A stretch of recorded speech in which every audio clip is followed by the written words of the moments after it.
I think baby's gonna come a little early. We may end up with an Aries, guys. Oh, Virtual reality. Hi, I'm Danny Murphy. and I'm Evan Real. And speaking of your last name, Evan, the Richards family is keeping it real, a little too real, I would say, on social media. Isn't it crazy how quickly this is just unfurling before our eyes? I mean, I'm so happy that it's happening because when this Paris Hilton Instagram comment started making the rounds on social media, it wasn't clear where or when she posted this. So I was wondering this whole time, is Paris Hilton's Instagram comment slamming Mauricio Umansky even real? But Mauricio commented, now Kyle commented. For me, it was like, oh, the reunion is done. Thank God. I can exhale and relax a little bit. And then I was like, oh, not too soon, Kyle.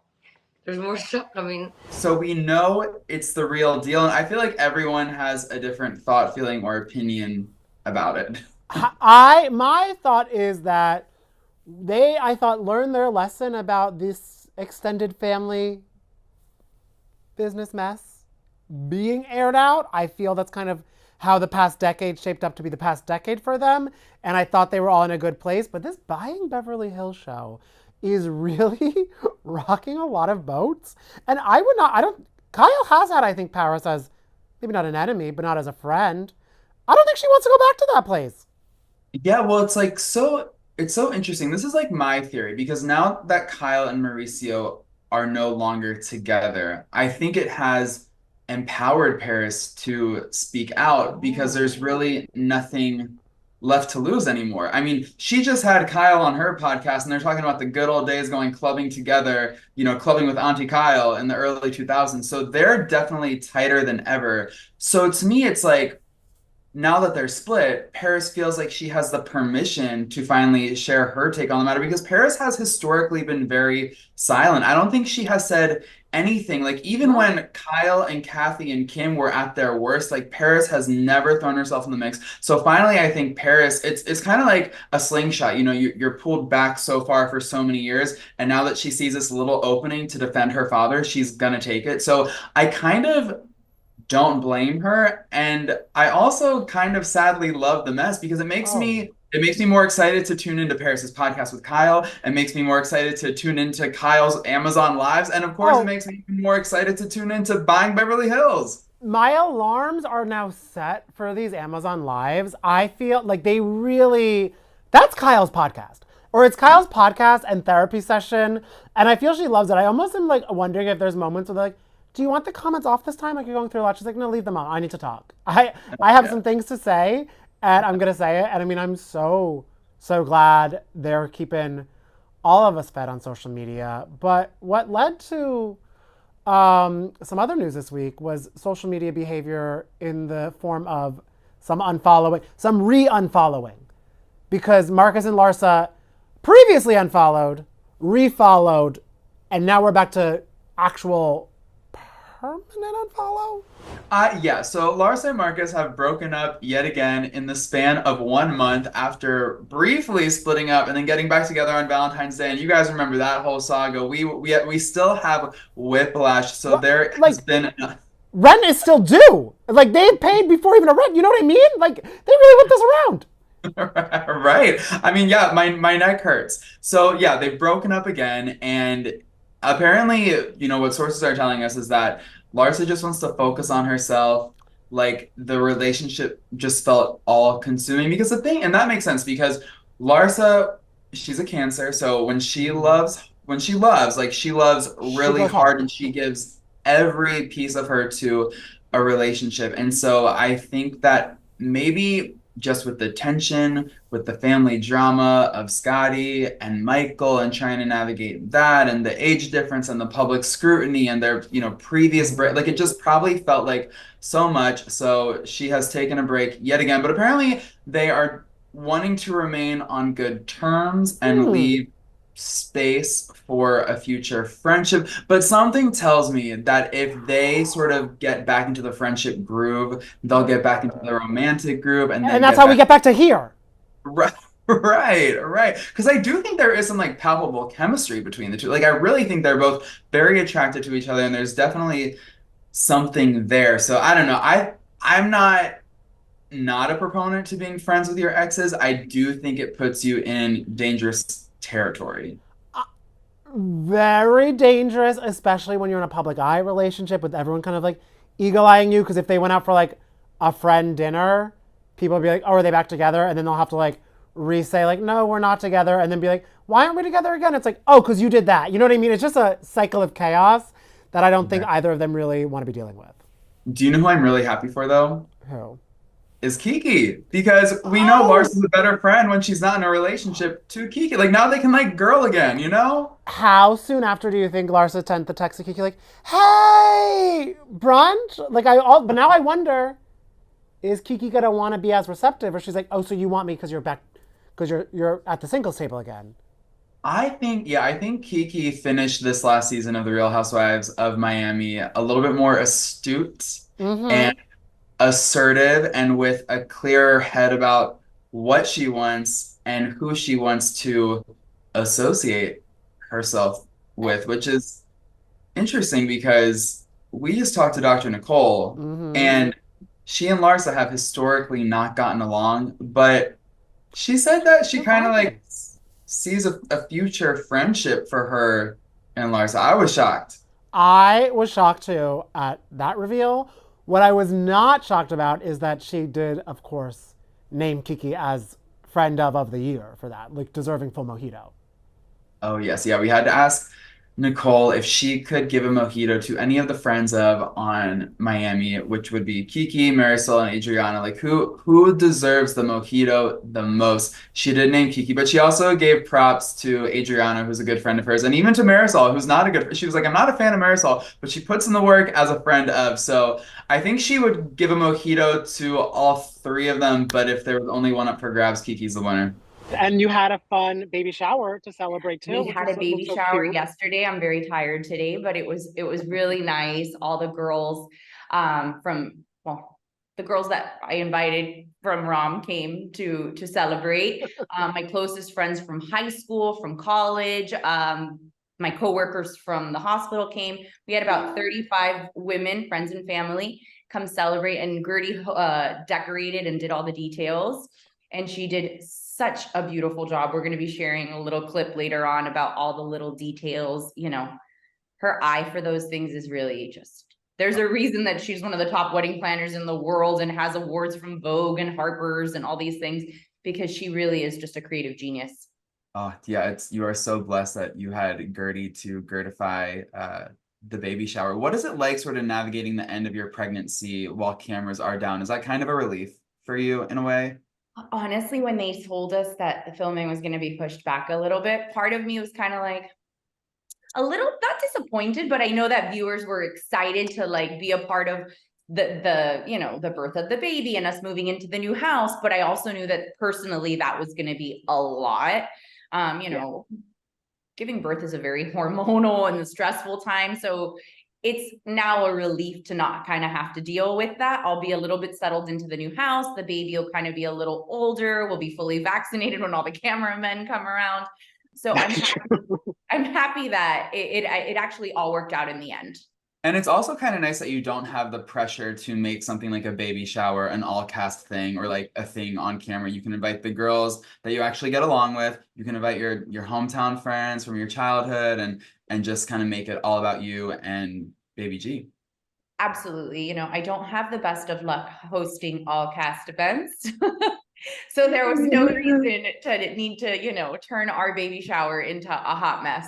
So I was very happy to just have, a few of the girls and the ones I'm closest to, and it was all smooth sailing, no drama. That is good. And I mean, I'm glad there's no drama yet from it, because I would hate that to happen. But I assume there was anybody who wasn't invited. Did anybody send a text to you like, did my stork get lost in the mail? Nobody has like sent messages and been like, what's up? Why wasn't I invited? I mean, I also think it's very obvious, right? Like when certain people host events, I don't expect an invite because we're just not there at this point. Maybe we'll get there one day, but I'm very honest with myself and where I stand with somebody. So I don't want to be fake about something. And I think whoever wasn't invited knows that. and probably wouldn't have come anyways. So we're fine. Of all the girls who weren't at the baby shower, who are you hoping to build a better friendship with when cameras do go up again for Miami? Is there anyone where you think, okay, I'm almost ready to extend that olive branch or accept that olive branch? So Larsa and I have been good. We're like, we talk, we're fine. There's no olive branch to be extended there because we're good. But Alexia and I, we always at the end of a season, we like look at each other and we're like, why? Like, what is it that prohibits us from like not getting along? Like, we should just mesh naturally. We have so many things in common in terms of our background, our history, our parent, like it should be a no-brainer for us to be friends, but for some reason it never works. So maybe this next my season 4 will be the Alexia and Nicole season, maybe. It's funny you say that because I do feel like you guys on paper would vibe so well. Like, right. It seems like we should be a good fit, but for some reason, something always happens and then we never get on the same page. Now, Adriana, she is a friend of, and there are 3 friend ofs who do such a stellar job on the Real All of Housewives them. of Miami. They are all such power players. But Dr. Nicole, if you had the power to give a mojito to just one, That is not nice. well, it's very nice to the girl who you choose. Who do you think is most worthy of getting a mojito? I feel like they've all had seasons where my answer would vary depending on the season. Okay. I'm gonna have to give the mojito this season to Miss Kiki Barth. Yes. I mean, she had me rolling on the floor laughing during her confessionals. She's not scared to say it the way it is. I think they all bring something to the show. I'm not even the biggest fan of Marisol, and I can acknowledge that Marisol brings something to the show. And I do think other seasons I would have maybe picked Marisol or I would have picked Adriana, but I think this season, based on performances or their engagement in the cast, I'm going to say Kiki. Kiki is the clear winner, and that was hard because Miami was such a good season this season, and unfortunately it has left us because the reunion wrapped. We're also getting closer to the end of Potomac, which, I mean, people have been divided on how they're enjoying the season. I'm going to be sad. My Sunday nights are going to be feeling pretty empty. But I'm glad that Mia stopped by to talk to us a little bit, to fill us in. She open book on relationship. Yes. She really made herself quite vulnerable when she stopped in our studio. We asked all the questions. She gave all the answers, and she was not afraid to dig into her divorce her hopefully soon to be divorced from Gordon. That's still taking place, and she's figuring out how to make that happen, and hopefully as soon as she can, because she has a new man, a radio DJ named Incognito, who she wants to marry. But as she mentioned, you got to get divorced before you get married. That is key. And she also mentioned that they go on like triple dates. I don't understand it, but I'm happy everybody's happy. At least she's seeming like everybody's happy. I mean, it seems like Mia is really making the effort to establish a very healthy co-parenting relationship for everyone. So she says the kids get along great with her new man. She says that she is making every effort she can to make sure that Gordon and the kids maintain a healthy relationship. I thought it was really sweet when she was like, I always want Gordon to be the hero in their eyes, despite all the BS that Gordon has apparently put her through. The one thing that was so crazy to me, Danny, I don't know how you felt about it, but Gordon allegedly draining Mia's bank account so that she could not move forward with hiring legal counsel for a divorce years ago when she was considering divorce years ago. So, like, literally kept her hostage.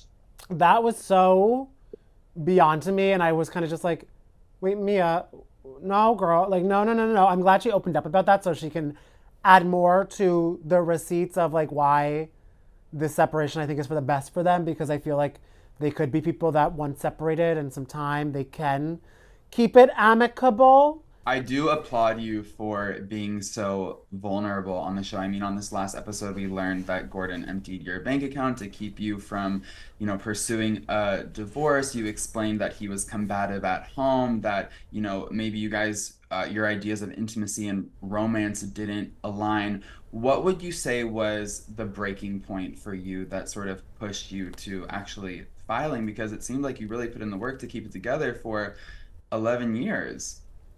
Yeah, my breaking points, because we're trying to work it out. Like, you guys get to see that we're trying to go through counseling, and that was very real. And I want to say my breaking point is when he publicly decided to shame, and I said, okay, this is not what we're doing, and I filed. Yeah, I did, because I'm like, okay, let's go ahead and get this clock rolling. And I just don't want to be a part of it. I would never publicly, here's Gordon going to a platform and publicly shaming me. And I was over on this end with my team trying to figure out how to make sure that we didn't shame him back. Like, how do we make sure that I'm trying to reel him in, and we need to work together. For as a family, we have these beautiful babies that we're raising, and being a mom is number one for me. And I'm very proud to hold that title of being super mom. And we have happy kids. I want them to stay happy. And unfortunately, with social media, if they were to see dad continuously publicly shaming mommy, it just doesn't sit well in my heart. No. And how is, because like you said, you're really focusing on keeping the kids happy, keeping everything as normal as it can be. How is that navigation going between you two right now? Yeah, so actually it's going well. It is now. And hopefully it stays that way. Okay. And I don't keep the kids away from Gordon. I do want him to be a huge part of their lives. I do want them to remain the kids' hero. That's their dad. And so when I told him, I said, hey, if you don't get with the program, then you're going to put me in a position to where, you're not going to see your kids. So pick a side. And since then, he got with the program? He got with the program. Yeah. Okay. I'm That's in business. good to know. Yeah, for sure. Good. Well, as you are navigating all of that and trying to get through the divorce of it all, you also have a new man in your life. You're in your #Mia Moore era, and it seems like you and Incognito are just so in love. What is the latest with your relationship? Everyone's talking about an April wedding. Yeah. Okay. So there is not a wedding in April. Okay. 444 is an angel number that he and I share. It's what we feel represents our connection. And he is a new old boo. He's an old new boo, or whichever way you're gonna say. Reboot. Reboot. He's a reboot. Yeah. I spun the block. I went in the vault. I dusted one off and I tried again, and it's working really well. I decided to go ahead and go into the vault before I decided to go outside because it's scary outside. Okay. And it's working out great. And he's amazing in so many ways. And he's my high school sweetheart. We went to prom together. He knows Mia. And without all of the exterior, he knows the core, and he, he's just, I'm just happy he's back in the mix. He has his own show. So he's a syndicated radio personality, and he's in over 20 markets. Oh. So he's doing, he's booked and busy flying in, trying to keep up with little old me. And I'm loving it. Did anybody start anything with you at the reunion, or were they scared? I think they were scared. Ooh. I think there was a few that tried it. Okay. They tried it. No. But I was, Okay. sitting on my throne, honey. Robin said on Watch What Happens Live that she learned more things about your situation with Gordon that she was a little bit surprised by. So what can you tease about what more viewers and fans will understand about that situation when we finally see the reunion? So I think it's because the guys came. Gordon does come to the reunion. Okay. He does come. And we did need the stage, We found a wig and a skirt for him. No, I'm just kidding. No, he shared, I'm kidding. He actually opened up and shared some really private, heartfelt things that he wants wanted the girls to know. And I just think that you guys are in for a really powerful, impactful moment. Oh, I'm glad that you guys were able to have that moment. And a final question. You said the guys got, so Juan arrives? No. Juan Dixon did not, was not in the room. No.